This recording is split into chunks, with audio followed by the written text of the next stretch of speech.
take me out to the ball game, as long as there's a stadium. Will there be one for the Oakland A's in Las Vegas? Well, plans and authorization are moving very quickly. We are going to look at the impact on Las Vegas, both financially and otherwise. My guest has been following the action for a while. He now steps up to the plate.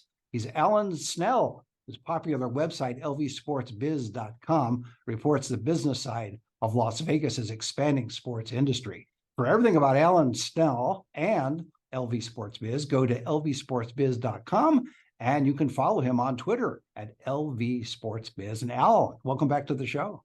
It's great to be here, Ira. Thank you. Well, I guess bottom line, will there be a stadium, and will it be on the side of the Tropicana? You're the man. Well, we don't know. It's going to come down to the Nevada legislature. The bill has been filed. It's Senate Bill 509, specifies $380 million in public assistance to help the Oakland Athletics construct a 30,000-seat, $1.5 billion retractable roof stadium on the site of the current Tropicana Hotel Casino. So to me, it's a coin toss. It's 50-50. When you ask the government, when you ask the public for millions of dollars to help build professional sports venues, it's inherently controversial. You're dealing with teams and businesses that are owned by some of the most rich people in your community, and you're giving them public assistance and public subsidies. And that, by definition, to me, is controversial. I've covered this topic in 5 different markets. The communities deal with them differently, and it comes down to how the community perceives the team and the stadium or arena in terms of the economic impact, and also what's really important in terms of the way they define and identify their community. Well, T-Mobile Arena, it's obviously successful. It was financed completely privately. Allegiant Stadium, while it was relying on a $750 million public funding via room tax, it brought with it a historic football franchise and a better college football experience for the UNLV Rebels. How will a 30,000-seat capacity ballpark, which is evidently smallest in the Major League Baseball, with a proposed, as you mentioned, $380 million public funding component, fit into this overall matrix? Well, what's interesting is that I'm not sure the baseball park will necessarily bring any new business that would have otherwise not come to Las Vegas, which is different from the Raiders Stadium. You have events that are coming to the Raiders Stadium specifically and only because the stadium is there with that capacity to host the event. Obviously, a Super Bowl, a Final Four, big major concerts that in the past have bypassed the Las Vegas market, they come to the Raiders Stadium. Now, the thing about the Oakland Athletics proposed baseball park, you'll have 81 home dates, no doubt about that. That's part of the schedule. But if they do host concerts or any other events, Ira, these are concerts that could have been held at other venues here in the Las Vegas market. So I can't say from an economic standpoint, they're bringing in events that would have normally bypassed Las Vegas, because the event could have gone anywhere they could have gone to Allegiant Stadium, which is the home of the Raiders. If it could fit into T-Mobile or even MGM Grand Garden Arena. In fact, this weekend, there's a prominent pro wrestling event, AEW, which is being held at T-Mobile Arena on Sunday. And then just a few days ago, you had it at Grand Garden Arena. So my point is that I'm not sure that the Athletics baseball park, even though they've mentioned having concerts and such, it's not like the concerts could not be held in Las Vegas if it wasn't for the baseball park. So you're talking about 81 home dates. The Oakland Athletics, in a press release, they maintain that they believe it can draw 2.5 million people. That would mean drawing actually more than the 30,000 seats that you have at the baseball park. So there's a little fuzzy mathematics there, but honestly, that's par for the course. I mean, in terms of teams trying to convince communities to politically fork over public money, sometimes the mathematics get, let's be polite here, just be a little fuzzy. play devil's counter advocate or counter devil's advocate, would you, and explain what would be the positive results of having this baseball stadium here? Well, you would have MLB presence here, and you would probably get some tourism during the week for maybe 3-game homes, 3-game sets when they play other major league teams. I would suspect when the Dodgers and the Yankees and the Cubs and the Red Sox and the Giants, when MLB's most high profile teams come to town, you'll probably see that ballpark fill to capacity at 30,000.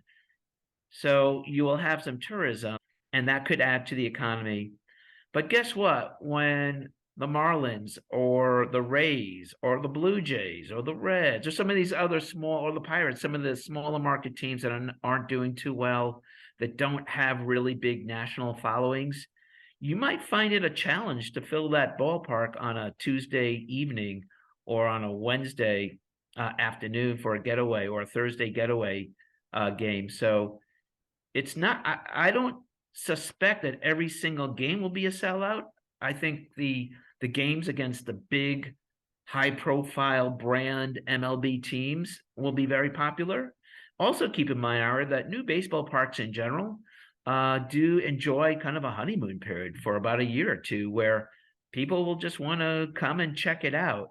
Keep in mind that this baseball park will be attracting tourists, and the competition for the baseball games aren't necessarily other sports events. They're the Cirque du Soleil and the Blue Man Group and the Carrot Top and some of the other events on the strip. And I don't know about you, but I have not seen MGM Resorts and Caesars and some of the other major hotels on the strip come out and do like a big war dance in favor of this baseball park.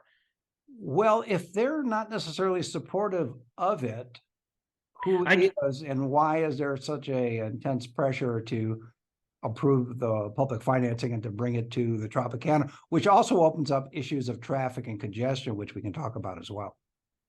Well, you've raised a really good point, Ara, and that is the state legislators, and that is what exactly is the motivation for state lawmakers to go at a breakneck speed, fast track process to get the funding through for the Oakland Athletics. The Athletics received approval in Oakland back in May of 2018 with the port there to build this big $12 billion mixed-use project at Howard Terminal. It included the baseball park for the Athletics. That was 5 years ago. They've been negotiating for 5 years in the Oakland market. And then here, wham, bam, thank you, ma'am, month or two, not only did they begin negotiating with the state lawmakers only, a few weeks ago, a few months ago, they actually changed the location of the baseball park while the negotiations are going on. And if you read the Senate Bill 509, it is not specific to any site, too. So even though people have mentioned the Tropicana site at the corner of Las Vegas Boulevard and Tropicana Avenue, which just happens to be, I believe, like the second busiest intersection in Las Vegas. Yeah. You raised a really great point, Ara, and that is, where is the mobility plan? Where is the parking, transportation, infrastructure plan for this baseball park? We only on Friday, just a day or two ago, was the first time we actually saw a physical rendering of the baseball park and how it fits on the site.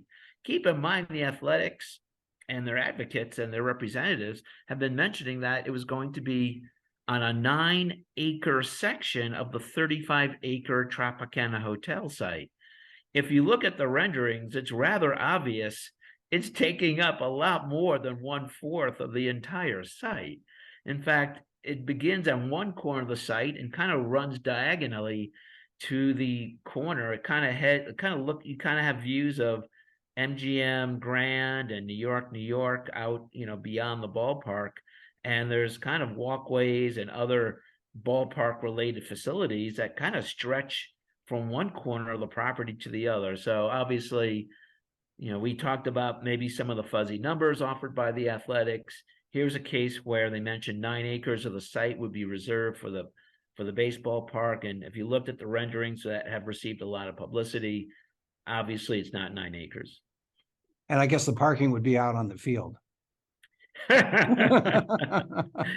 Who knows where home plate will be at this point? But If I it got to became, tell this will impact MGM Resorts International, because across the street is a constellation of parking garages. In fact, that's how, as you know, that's how T-Mobile Arena works. When MGM Resorts and AEG partnered up to build, like you said, a privately financed arena for 18,000 people, they were relying on existing parking garages that were right next to the arena. You had New York, you had Excalibur garages, you had Park MGM, you had Ari. I mean, you had a small cluster of garages that were already in place, and that's what the builders, MGM Resorts International, along with AEG, envisioned, and it has functioned and worked out okay.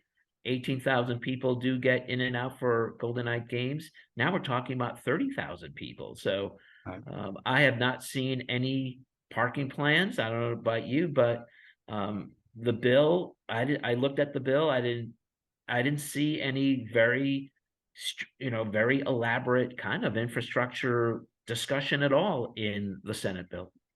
Going back to the point about MGM Grand and other gaming giants, I mean, MGM is obviously the largest employer. If they were opposed to it, wouldn't there be some resistance in the state legislature regarding this bill? And so maybe they have a passive resistance to it. Well, yeah, I'm not saying they're against it. I just haven't seen big outward advocacy style campaigning by the big hotel chains, like you saw when the Raiders stadium was going through its process.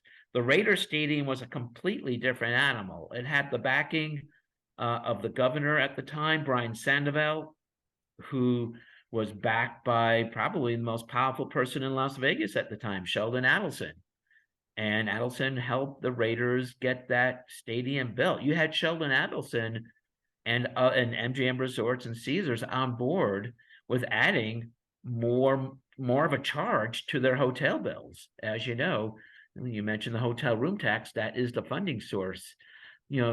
Speaking of funding sources, it would also be helpful. It would be helpful for the athletics as well as the legislators who are backing this bill to tell the public what is the funding sources for the $380 million in public assistance. They had mentioned $180 million in state bonds and $120 million in Clark County bonds that would be sold. But what is the debt repayment on these two sets of bonds? How much money would be owed? And most importantly, Ira, what are the funding sources to pay off the debt? We know what it is for the Raider Stadium. It is that 88 cents charge on every $100 that you spend on a room here in Southern Nevada. But there has not been much information. There was some specified sports and entertainment district that would be created that would include the baseball park. Typically, items sold within that district would have a special charge, and that money would be collected and would go toward paying off the public share of the construction bill. But that has not really been very specified. I think the public needs to know. And speaking about the public, it's really interesting. In some communities, these stadium and arena proposals are actually public votes. We saw one just in Tempe, Arizona. In fact, there's talk about the Arizona Coyotes having to leave Arizona because the people of Tempe, the voters of Tempe, voted against a proposed Coyotes arena, an Arizona Coyotes arena deal in Tempe. That was voted down by the public. And my point is that this thing has moved so quickly and so fast that, we're still wondering if there's actually going to be a vote in the legislature. It's conceivable. The door is open that this particular bill could be brought up even in a special session. There's no guarantee that this bill will be voted on before the state legislature adjourns June 5th. So I think the Athletics obviously would like a positive vote, but from what I understand, I reported over the weekend that the first step is that Senate Bill 509 heads to the Finance Committee, and then it would move on to the full legislature for a vote. And if it's not, and keep in mind, you probably heard some other news about the governor, Joe Lombardo, saying that, he has his 5 core issues that need to be covered by the state legislature. And there was talk about how, he's not going to stand for any kind of budget, hanky panky by the Democratic controlled, 2 houses in the state legislature. So, there's other stuff going on that could kind of sidetrack this athletics bill as well. So my point is that the public has had very little input on this. And, like I said, in some towns, you actually have a public vote. We're not going to see that for Yeah. sure in Las Vegas or From Clark your County. from your reporting, Alan, are there any organized groups or organized opposition to the Oakland A's coming to town, or not necessarily them coming to town, but the building of the stadium and using tax money? Right. You made a good distinction. Most people in Las Vegas, I think, are in favor of Major League Baseball and the Oakland Athletics having a baseball park. I don't think you have much opposition to that. Where you run into the opposition is the government public assistance and money that is being talked about in a bill to help pay for the athletics to build their stadium. That's where you're running into the opposition. I have not seen a formal anti-subsidy group that's been formed. Sometimes you'll see these tax watchdog groups in different markets that are formed, and in some cases they'll actually file lawsuits to stop any kind of pending legislation. But what's interesting, I got to tell you, Ira, I was looking at my site, I've cataloged more than a dozen byline stories in the last few weeks. If people want background on this issue, there's literally more on lvsportsbiz.com. lvsportsbiz.com. On the right column, there is a litany of links to stories I've written in the last few weeks about this topic. And the biggest reaction I've gotten is not from people here in Las Vegas. It's actually Oakland. Oakland people are very engaged on this issue. They comment much more than locals. I mean, the locals do have an opinion, don't get me wrong, but the folks in the Oakland and Bay Area have engaged in this issue a lot. In fact, there is an anti-group that is telling people no Nevada money, and that is a guy who created the website who lives in the Oakland area. He is a Oakland Athletics fan, and he has created, I believe it's called No Nevada Tax, No Nevada Money, or something like that, to oppose any kind of public subsidy here in the state of Nevada for the baseball park. So in answer to your question, there is a group. It's just not based here in Las Vegas. What's been the reaction of the rest of the media in town to the possibility of A, again, the Oakland A's coming here, and B, what's more important is using tax dollars to Right. So pay. to me, people should understand my background is that I'm a City Hall reporter, and I cover this story as if it's a public policy issue. I'm not a sports writer, and I'm not a pure business writer per se. I am a former government and City Hall reporter that covers public policy. And to me, this is a proposed law that's designating money to give to a private organization, which I've covered this topic in 5 different markets. And every newspaper I worked for in those markets always instructed me to cover this issue very aggressively, especially the for and against positions, which I've tried to do. I've tried to be aggressive and accurate and fair, but at the same time, also I'm a little skeptical.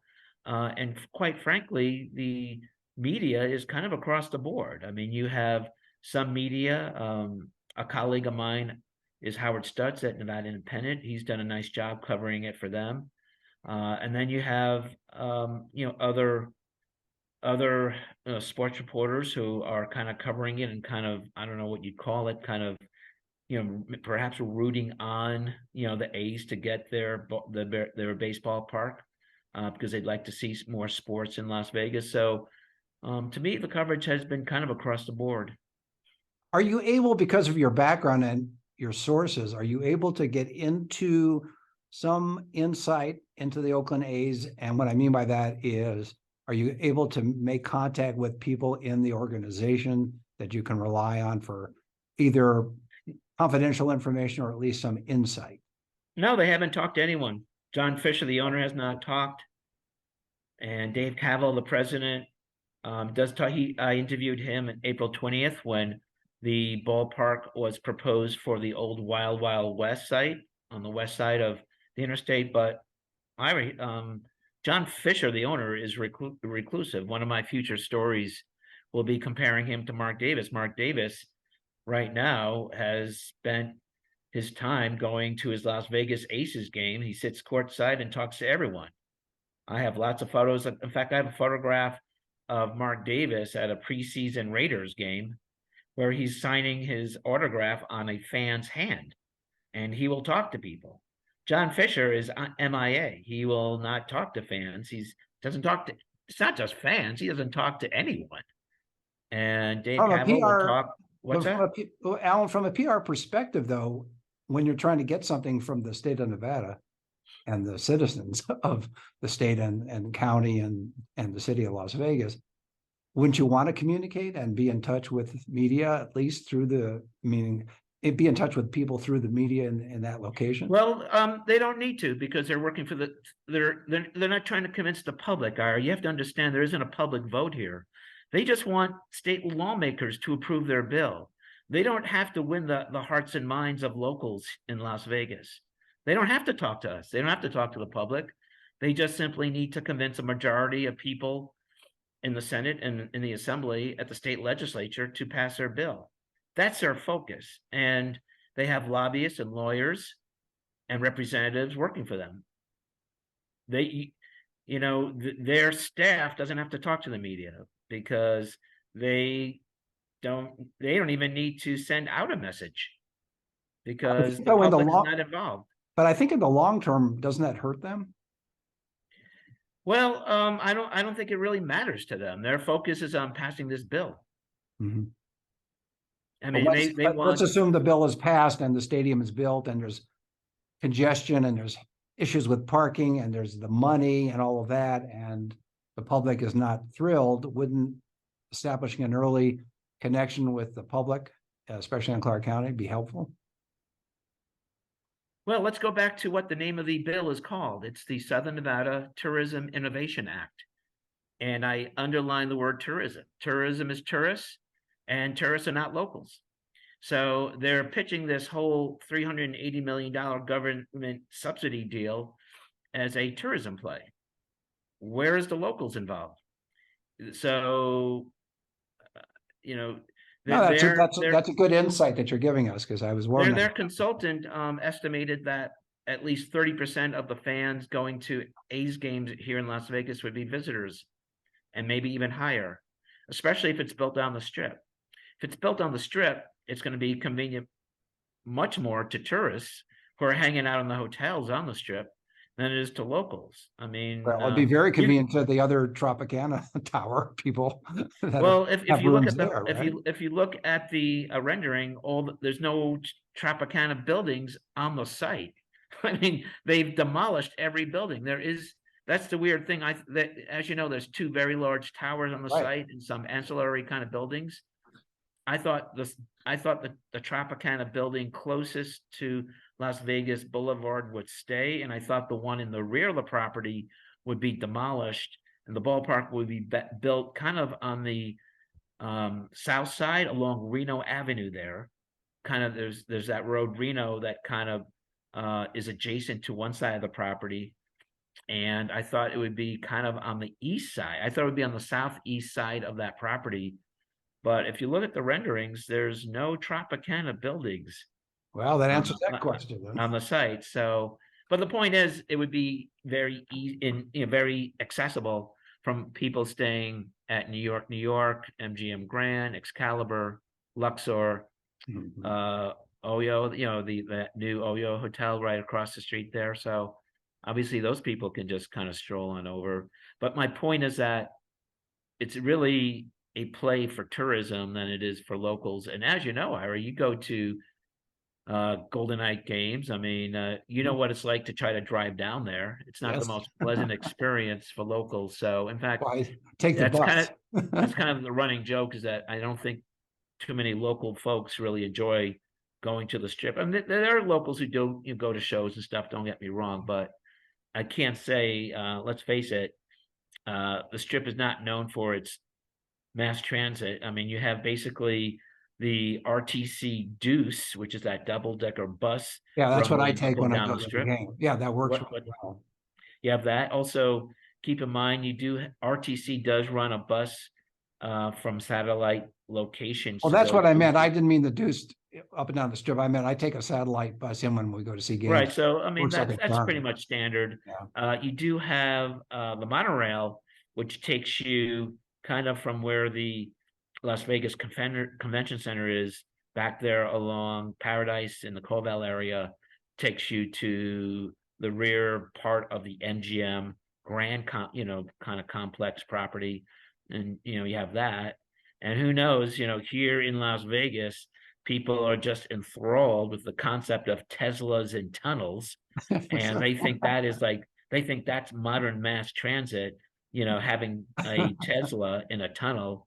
If you're TNT. from, if you're from the East Coast or I'm from New York, we have plenty of tunnels. We have Lincoln Tunnel, Holland tunnels, where millions of vehicles go through that from Jersey to New York. So we're used to getting people around via tunnels. Before I let you go, we have about a minute left. Using all your expertise and all the information you have, do you see this as definite, 90% definite, 70% definite that this is going to be built and it will be built at the Tropicana side or some other side down the road? Well, I keep on going lower. I think 50-50. Okay. I think to me it's a coin toss. I won't, believe the ballpark will be built when until the shovels hit dirt next year. The president of the team wants the baseball. He wants this thing to be approved as soon as possible by the state legislature. He wants to bring a letter to Major League Baseball for the owners' meeting in mid-June in New York City. And he hopes that it's approved in mid-June to pave the way for a groundbreaking in 2024 and an opening in 2027. So when he goes to Home Depot, buys the shovels for Joe Lombardo and all the state lawmakers and the county commissioners who voted for the public financing, and when those guys thrust their shovels into the dirt and the dirt begins to move, then I'll say, yeah, it looks like an A's ballpark's going to be built.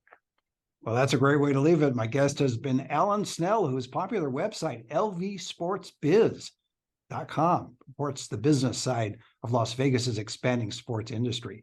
For everything about Alan Snel and LV Sports Biz, go to lvsportsbiz.com, and you can follow him on Twitter at lvsportsbiz. And Alan, thanks for being on the show again.